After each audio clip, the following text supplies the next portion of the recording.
What is going on, guys? Matt O'Leary back with you on a Sunday afternoon. The NFL draft has come and gone, but now we turn to the UDFAs, also known as undrafted free agents.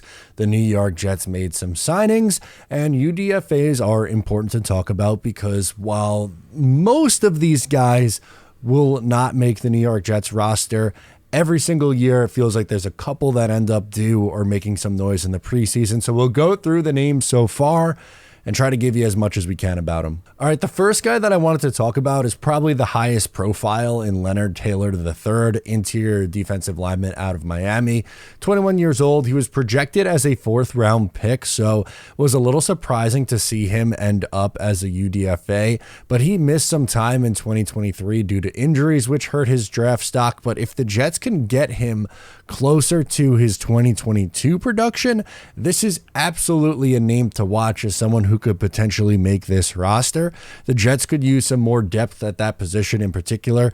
Another thing that I look for in these undrafted free agents is spots where maybe there's some unknown at the position, and interior defensive line, I think, would jump out as one of those spots. Again, if he plays closer to what he did at 2022, to me, there's no doubt in my mind that he could be one of these guys as a UDFA who ends up making the roster. He's going to get a run all spring and into the summer when there's training camp and preseason games. Leonard Taylor, absolutely a name to keep a close eye on. Then there's Jemy Lewis, a linebacker out of Army. He was a co-captain at Army, and he was impressive at Army's pro day. Very strong kid, repped the bench press 34 times, which would have been tied for second at the combine.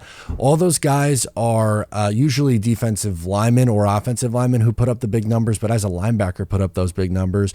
29 tackles, 3 sacks, and a forced fumble last year were his numbers at West Point. Brady Lem, offensive guard out of Arkansas. He played in 11 games last season. He let up 3 sacks, 9 hurries, and 1 hit playing at left guard. He's played significantly over the last 4 years at Arkansas, and he's been pretty much exclusively a left guard. So we'll see if he's someone who can maybe push for a spot as an interior player on this offensive line. You have Justin Monroe, a cornerback out of Tulane. He is a Shrine Bowl participant, so you might have saw his name on one of those Shrine Bowl lists. 6 foot, 204 pounds. Over the last 2 years, 22 pass breakups and 6 interceptions. He was viewed as a major snub from the scouting combine, so Jets do a little bit of digging and maybe find a diamond in the rough here in UDFA territory as someone who probably should have made the combine or at least gotten a look. It wouldn't be day 3 in the NFL draft or UDFA if the Jets didn't take a look at some safety linebacker hybrid, and that's what you have out of Trey Jenkins, San Jose State, the patented safety linebacker hybrid that Robert Saleh and Douglas love so much. Think of the year, what was that, 2021, when they drafted both Jamie and Sherwood and Hamza Nasruddin. Think very, very similar stylistically to those guys. Can he make the roster as a safety or linebacker? TBD, obviously, but the kind of skill set he has is something the Jets have shown interest in before. They very clearly have a type. Next up is Braden McGregor, edge rusher out of Michigan. This is someone who I would also take extra note on as someone who has a pretty good shot. Jets had to outbid some teams on him, so he had a lot of interest from around the league. In 2023, put up really nice numbers as a pass rusher, 27 pressures, 17 hurries, 5 hits, and 5 sacks in 14 games at Michigan. He plays with a good motor. As I said, keep an eye on him. That would be someone else on this list who I think has a relatively good shot to make some noise in training camp. Then you have tight end Lincoln Sefcik, I'm going to say. 17 catches, 165 yards, and a touchdown in 2023. He split time as a starter, so didn't play a ton at South Alabama last year, but Jets bringing in some tight end depth as a UDFA. And then you have another patented Joe Douglas, Robert Saleh move in Shaheem Battle, safety out of NC State. He's going to end up being a converted safety. He was a 4-year starter at corner, but 46 tackles, 2 interceptions this past year. He's a very physical player, which explains the transition from corner to safety. It's something the Jets have done a ton over the last few years. They love those big corners that can convert to safety and those safety linebacker hybrids. Again, this fits things that they normally like to do. Jemy Lewis, linebacker out of ECU, 5 years at ECU, and a very interesting collegiate career as he started as a tight end before eventually switching to linebacker, so he changed positions in college. His best season came in 2022, so 2 seasons ago when he had 4.5 sacks. Tyrell Harold, wide receiver out of Miami, also a UDFA. What I got for you on him? Fast. 4.28 40 time at Miami's Pro Day. 6 foot, 200 pounds. Has not been featured a whole lot in their offense. This past year, just 4 catches for 45 yards in 8 games. But dude is fast. That's all I got for you on that one. Incredibly quick. Who knows? Maybe if they're looking for a deep threat burner, he makes the team.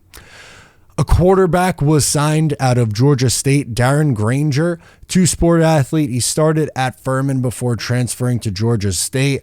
20 touchdowns to 7 interceptions this past season. He is a running quarterback, though. Added 736 yards and 10 touchdowns. Would be rather surprising if he made the roster, but a training camp arm, a preseason arm, someone you probably see in like the second half of games in the 4th preseason game.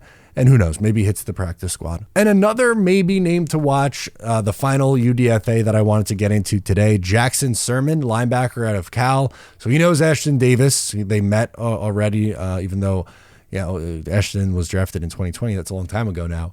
But he being Jackson Surman had a big 2022 season where he racked in 104 tackles. Unfortunately, he had a torn bicep early on in the fall last year, and he played in only 6 games. So that's a big reason why he was not drafted and instead was a UDFA. But if healthy and if could get back to similar form that we saw him play at Cal in 2022, maybe has a shot. So of the names that I think stand out the most to me, I would say Jackson Surman would be number 3. Coming in at number 2, I would say Braden McGregor, the edge out of Michigan. And then I think the biggest name and probably the most likely to make the roster, Leonard Taylor, the 3rd interior defensive lineman out of Miami. So there you go. There's some notes on the UDFA signings. We'll be back tomorrow. We'll grade the Jets draft and talk all things New York Jets. So that'll do it for me. Make sure to subscribe before you go. Leave a like, and I'll catch you next time.